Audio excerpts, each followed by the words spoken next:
고난주간 특별 새벽 기도의 마지막 날입니다. 굳은 날씨 가운데도 새벽 기도에 참여하시고 예수 그리스도의 고난을 되새겨 보시는 우리 성도님들에게 하나님의 특별하신 사랑과 능력이 임하시기를 축원합니다. 오늘 본문 말씀은 예수님께서 골고다 언덕에서 다른 두 명의 제수들과 함께 십자가에 못 박혀 계시다가 숨을 거두셨던 십자가상의 사건을 기록하고 있습니다. 시간적으로 보면요, 2000년 전에 금요일 오후 3시 이후에 일어난 일입니다. 그날 정오 12시쯤 되어서 해가 빛을 잃고 온 땅에 어둠이 뒤덮였고 지성소를 가리고 있던 휘장이 한가운데가 찢어지는 일이 발생했습니다. 그리고 예수님께서 큰 소리로 부르셔서 아버지여 제 영혼을 아버지의 손에 맡기나이다 말씀하시고 숨을 거두셨습니다. 바로 이 순간에 하나님의 아들 예수 그리스도의 죽으심으로 우리 모두의 죄가 용서함을 받는 사건도 동시에 일어났습니다. 그러므로 우리를 대신해서 예수님께서 죽으신 것이지만 2000년 전 그 십자가에 달린 것은 바로 이 자리에 있는 우리들이고 우리가 짓는 모든 죄에 대한 형벌이 그 시간 집행된 줄로 믿습니다.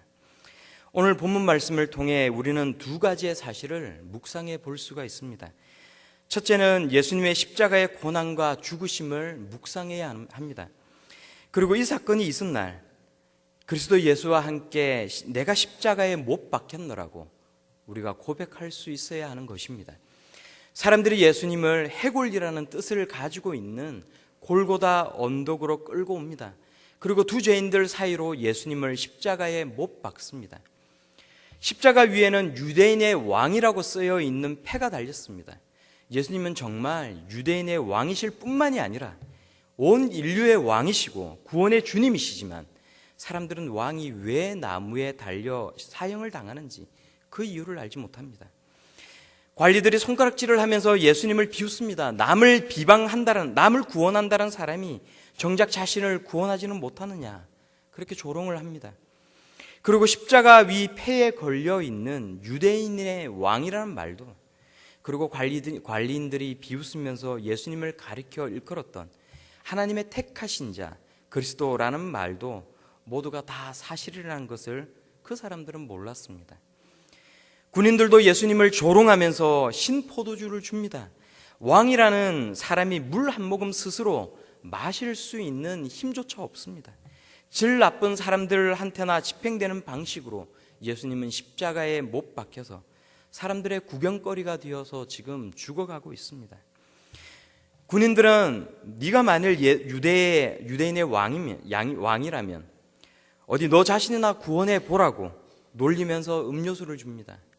십자가 위에서 피 흘려 죽어가는 사람에게 음료수를 주면 일시적으로 그 갈증을 해결해 줄 수는 있지만 고통을 받으면서 서서히 죽어가는 시간은 더 길어지게 됩니다.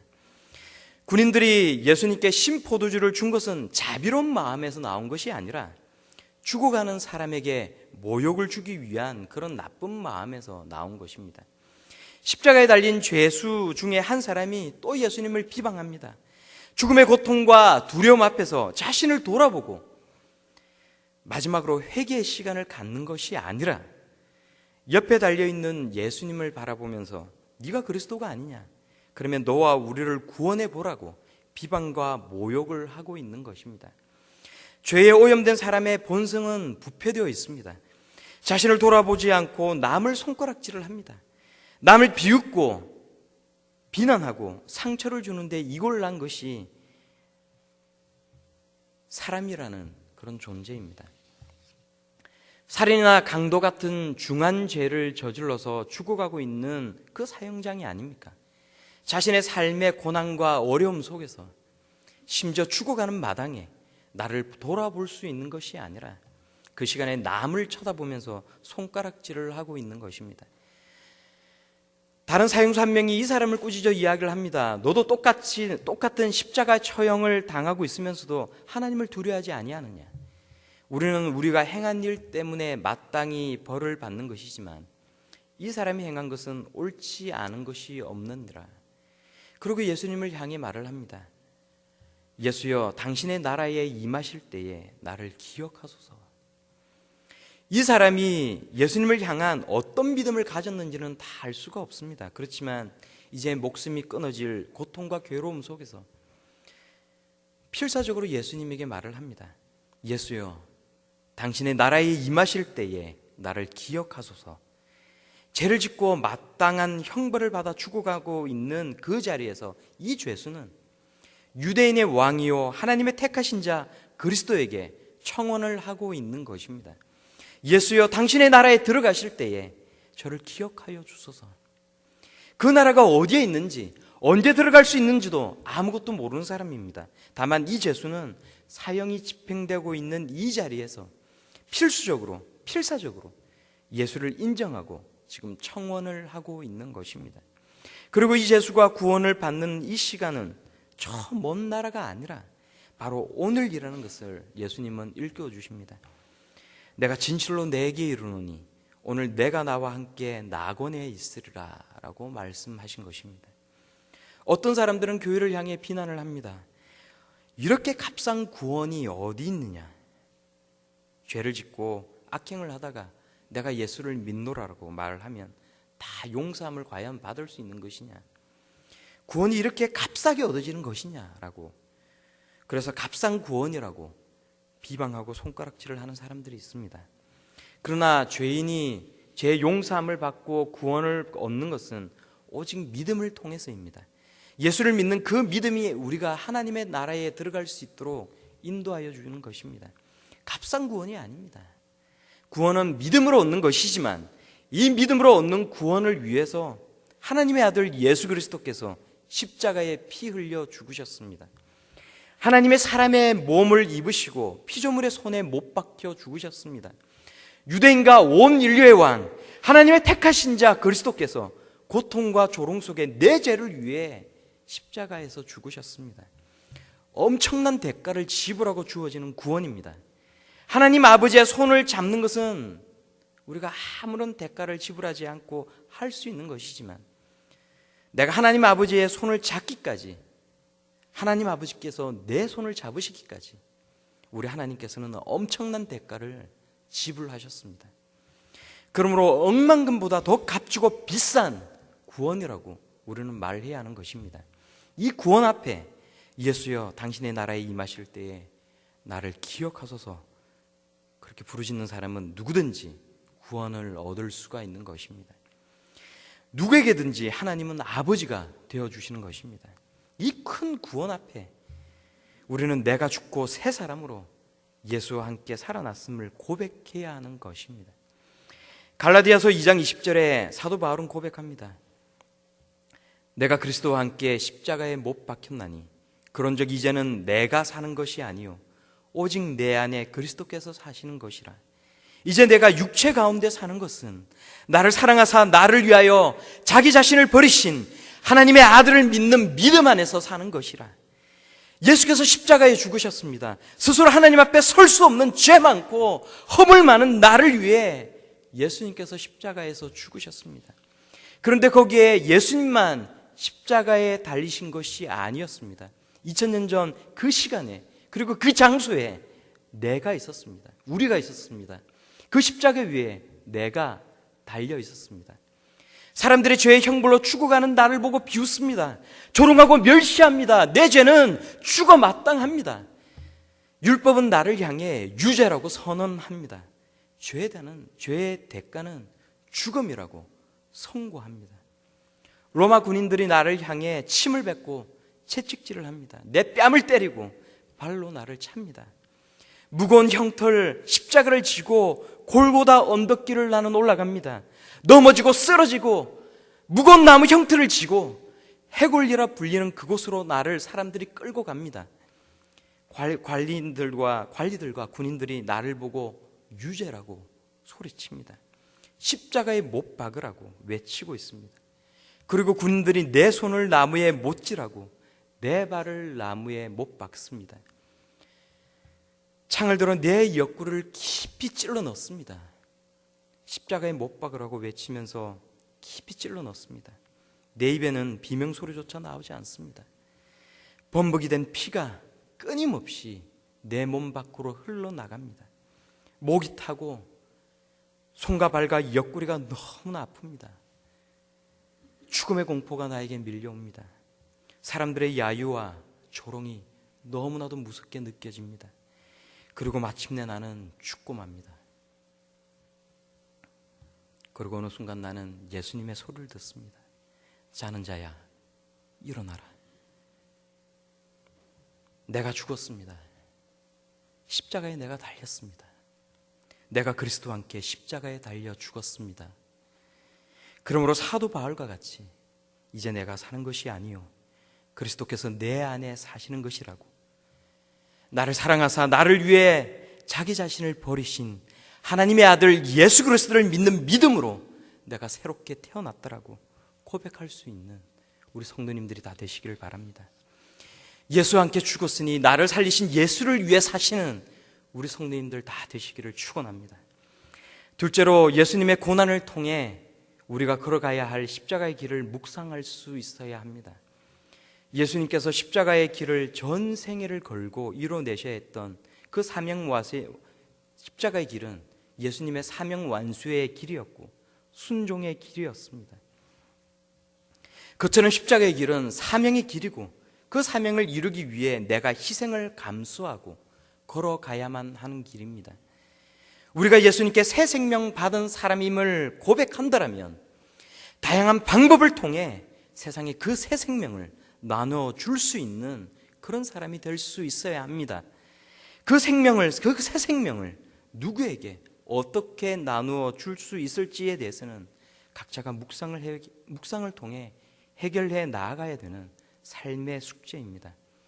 사도 바울은 새 생명을 받고 전 생애를 선교를 위해 하나님께 다 던졌습니다. 먼저 예수님을 믿었던 미국과 캐나다의 교회, 유럽의 교회는 그 새 생명을 나누어 주기 위해 이름도 모르는 조선이라는 땅으로 와서 생명을 이 땅에 심었습니다. 전에도 말씀드린 적이 있지만 제가 알고 지내던 동생이 암으로 죽었습니다. 마지막으로 말기암에 걸린 사람들이 가는 용인에 있는 샘물의 집이라는 곳이 있습니다. 아무것도 의지할 데가 없고 돈도 없고 이제 한두 달이면 죽어야 되는, 하나님의 품으로 가야 되는 사람들을 받아줘서 돌보주는 것이 이 샘물의 집이라는 곳입니다.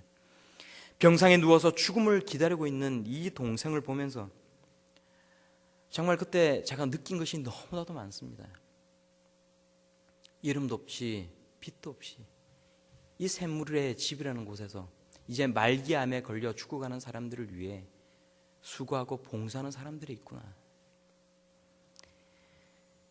내가 이제 아무것도 기댈 데가 없는 그런 사람들을 위해 이 사람들을 섬기고 이 사람들을 씻겨주고 밥을 해주고 청소를 해주고 옷을 빨아주는 이런 사람들이 있구나라고 정말 감명을 너무나도 많이 받았습니다. 제가 이런 말을 하기는 조금 이런 말이 적당하지 않은 그런 말이 될 수 있지만 제가 만약에 나중에 단독 목회를 하게 된다면 꼭 내가 교회에서 호스피스에 많은 관심을 기울여야 되겠구나라는 생각을 그때 정말로 많이 했습니다. 그런데 저는 나중에 이 샘물의 집이 생긴 배경을 알고 난 뒤에 깜짝 놀랐습니다. 여러분, 크리스마스 씨라는 것이 뭔지 다 아시지 않습니까? 우리나라에 크리스마스 씨를 제일 먼저 도입한 사람이 누군지 아십니까? 캐나다에서 온 그 셔우드 홀이라는 사람입니다. 1991년 4월 5일에 셔우드 홀은 98세를 일기로 주님께 부르심을 받았습니다. 그는 이 셔우드 홀이라는 사람은 캐나다 출신의 의사고요. 셔우드 홀의 부모님도 우리나라에 선교로 와서 셔우드 홀뿐만이 아니라 셔우드 홀의 부모님과 그 형제들이 다 우리나라에서 그 뼈를 묻었습니다. 셔우드 홀은 캐나다에서 의학 공부를 하고 우리나라로 들어와서 결핵 퇴치 앞장을 쓴 선교사였습니다. 외국 사람은 20명에 1명꼴로 결핵에 걸리면 죽게 되는데 조선 땅에 사는 사람은 5명에 1명꼴로 결핵에 걸리면 죽게 된다라고. 그래서 한국에 살면서 아무런 희망이 없는 이 조선인들을 위해 결핵 퇴치에 앞장서겠노라고.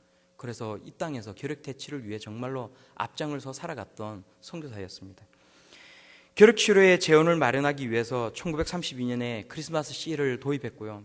그런데 이것이 일본 사람들에게 오해를 받아서 크리스마스 씨를 팔아서 독립자원을 대준다는 이유로 오해를 받아서 일본 헌병대에게 체포가 되었고, 그래서 벌금 5,000엔과 함께 국외로 추방되었습니다.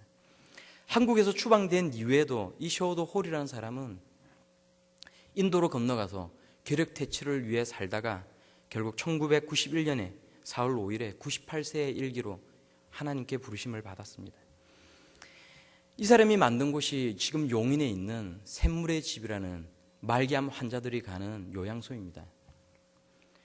쇼도홀이 죽고 난 뒤에 쇼도홀의 유언을 따라서 쇼도홀은 우리나라로 들어와서 양화진에서 선교사들의 무덤이 있는 양화진에서 다시 장사가 지내졌습니다.